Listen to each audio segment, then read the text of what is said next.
A ƙarshe dai, Adam Zango ya yi rijista da hukumar tace fina-finai ta jihar Kano.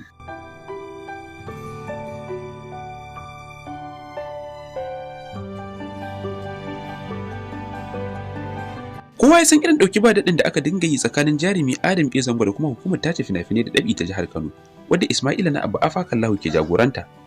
Wanda Adam ke ganin hukumar ba za ta yi masa adalci ba, shi yasa ya ƙi mata mubaya'a.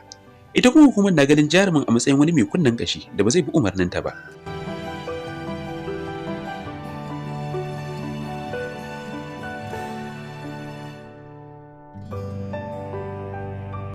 An sha gwagwarmaya ba kaɗan ba, wanda ta kai ga hukumar ta saka wa jarumin da baibayi ta hana shi gudanar da wasanni ko taro a ƙwaryar birnin Kano, wanda hakan ya tilasta wa jarumin ficewa daga ƙungiyar ta Kannywood.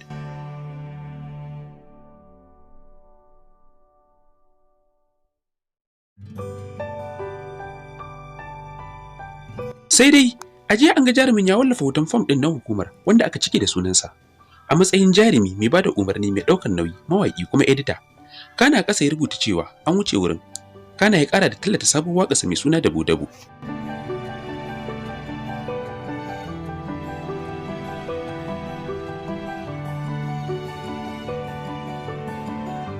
Wannan ya tabbatar da jarumin ya yi mubaya'a da hukumar kenan, wanda hakan ya kawo ƙarshen sato-kasa katsin da aka jima ana yi tsakaninsu.